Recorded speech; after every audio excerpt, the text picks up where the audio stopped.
मैं हूँ डॉक्टर फिजा खान और मैं हूँ पाकिस्तान, मैं हूँ सिंध, मैं हूँ पंजाब, मैं हूँ खैबर पख्तूनख्वा, मैं हूँ गिलगित बल्तिस्तान और मैं हूँ बलोचिस्तान। अरे कौन भौंक रहा है ये बदतमीज? भारत ने मकबूजा कश्मीर की तहरीक आज़ादी की हिमायत का बदला लेने के लिए 20 बरस पहले बलोचिस्तान में अलहदगी पसंद जत्थों को मजबूत करना शुरू किया, उनकी सहूलतकारी की, अफगानिस्तान में उन्हें पनाह दिलवाई और वहाँ ट्रेनिंग कैंप बनाए और बलोचिस्तान में दहशत और वहशत का भयानक खेल शुरू किया।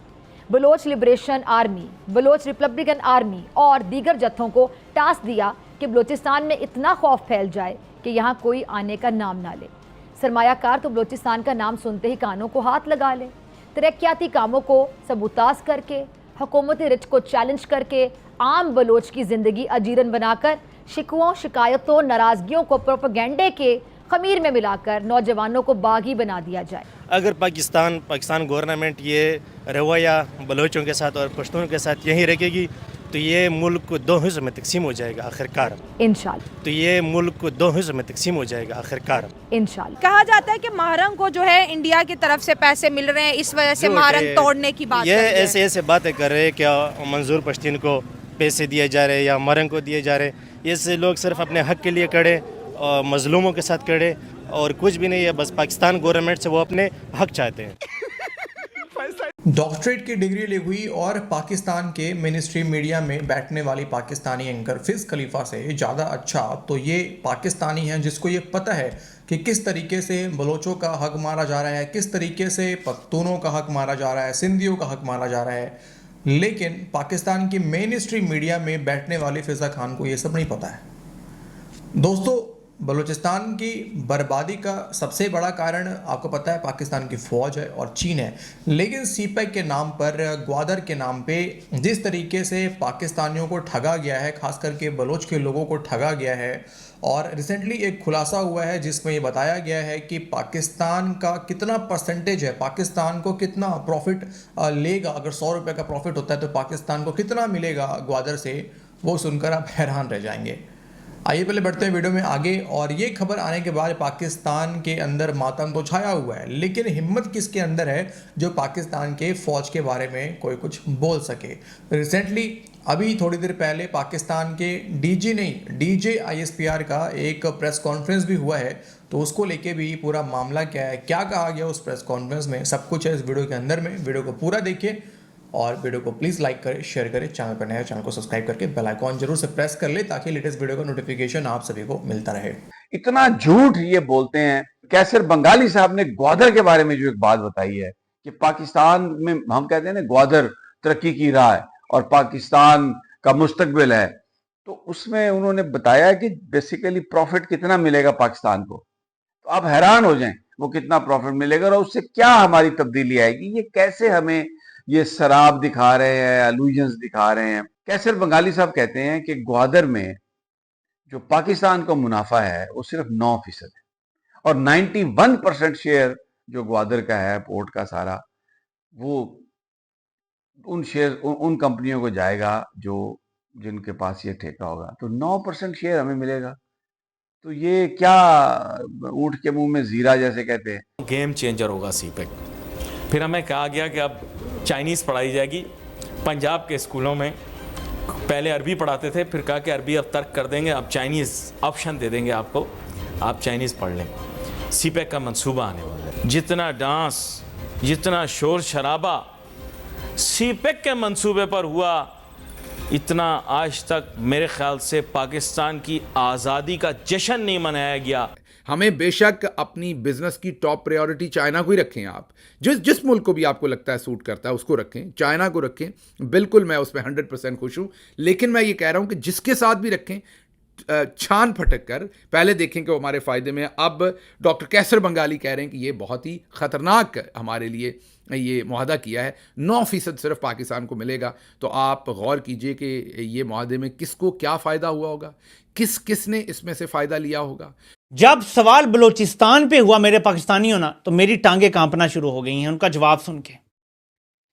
दो सूरतें हो सकती हैं। पहली सूरत यह कि इनको बलूचिस्तान के मसाइल की अलिफ बे भी नहीं पता, या इनको सब कुछ पता है और ये जानबूझ के बलूचिस्तान को तबाह करना चाह रहे हैं। ये दो में से कोई एक वजह है।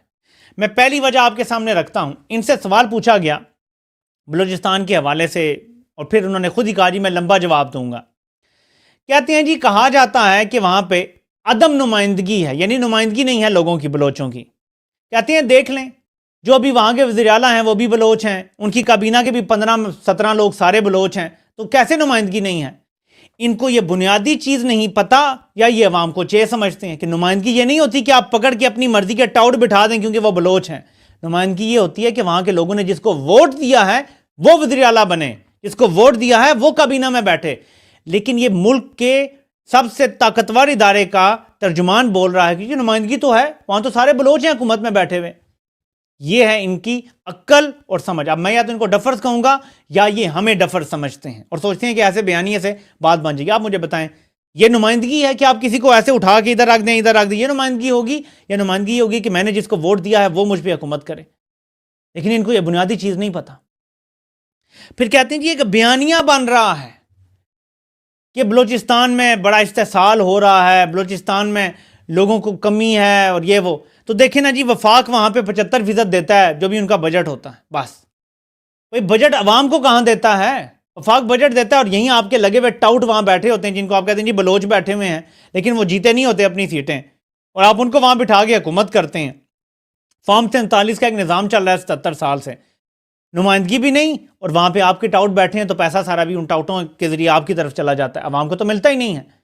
बलूचिस्तान की सिर्फ सिक्योरिटी की ही सिचुएशन जो है ना गुफ्तबे नहीं है, खाली सिक्योरिटी के लेंस से आपको बलूचिस्तान को नहीं देखना है, आपको बलूचिस्तान को देखना है उसके एक ह्यूमन लेंस से, एक इंसानियत के लेंस से, जहां हज़ारों मिसिंग पर्सनस भी हैं, जहां से डेड बॉडीज़ भी रिकवर होती हैं, जहां के इंफ्रास्ट्रक्चर के ऊपर बहुत ज़्यादा काम नहीं किया गया है। चूँकि मैं बलूचिस्तान के ऊपर बहुत से लोगों से बात कर रहा हूँ, इनको बिल्कुल बलूचिस्तान के मसाइल का पता नहीं है। अभी भी कह रहे हैं जी वहाँ के लोग बयानिए बनाते हैं, देखें ना जी वहाँ उन्हें हमने अच्छा बलूचिस्तान के जो नौजवान जो पहाड़ों पे चढ़े हुए हैं जिनके अपने मसाइल हैं जिसकी वजह से वो ये मजबूर हुए करने पे, ये कहते हैं जी हमने उन्हें वासिल जहन्नुम कर दिया। भाई तुम कौन होते हो ये डिसाइड करने वाले?